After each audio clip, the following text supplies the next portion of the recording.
Welcome sa bahay ng Yana.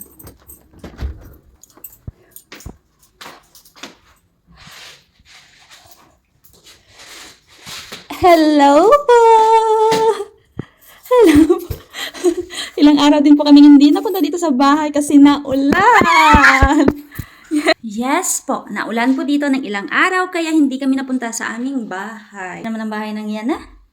Okay lang ba ang bahay ng Yana? Bago magsimula ng trabaho yung aking asawa, sinabi ko muna sa kanya na ayusin yung bed, pero bago yan is iwas-was niya muna yung makapal na habol doon sa labas kasi ilang days nga din kaming nawala. So, binuksan niya din yung bintana para naman makalanghap kami ng sariwang hangin. At ang dami talaga naming plano dito sa aming bahay, kaso nga lang is isa-isa lang anay namon kay alam niyo naman mahina yung kalaban. Kami lang kasi ng aking asawa yung nagtatrabaho talaga dito sa aming bahay. Grabe ang imo nga pangayhay ba? Tako, gid ang problema nang yan naman ha. What do you have? You know? Every like when you like Ari-mari problema.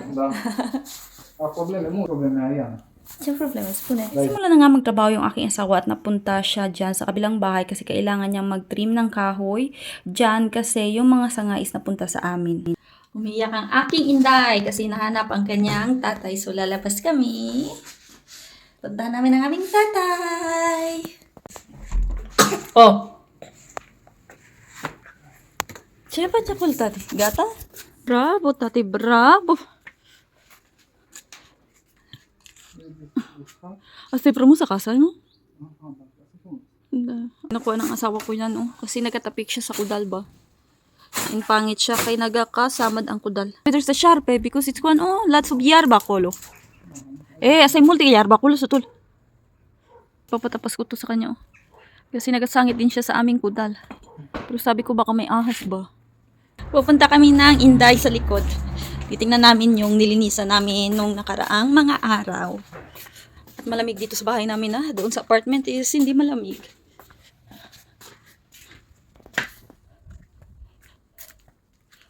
Then nagamat-amat na rin. Laya ang mga kahoy. Ngaging pangtapas ng akon nga bana. Ito natin diri ang kamantis. Hindi pa siya naluto. Mga next day, pwede ko na to siyang i-harvest. And pagkatapos ng harvest, pangtanggalon ko na ini siya. Nakabalik na kami dito sa aking asawa. At natapas niya na. Kita nyo ba? Ganyan, kasipot. Wala kasing tao sa bahay na ito. Pero ewan ko lang kung binibenta nila. Ganda ng awan nga, gwapa nga bata. Hindi pa tapos ka pa. Ninlo ang awan tatay. Tati, alwats ka unterog, Pentrovoy. Pentronoy.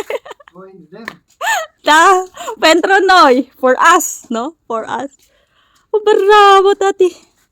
Ay, tati po niterog. Merci molt. Merci promos, tati. For sa mga Disney princess, pagpupulang dito. Siyempre siya na. Ito yung other room na gagawin kong storage.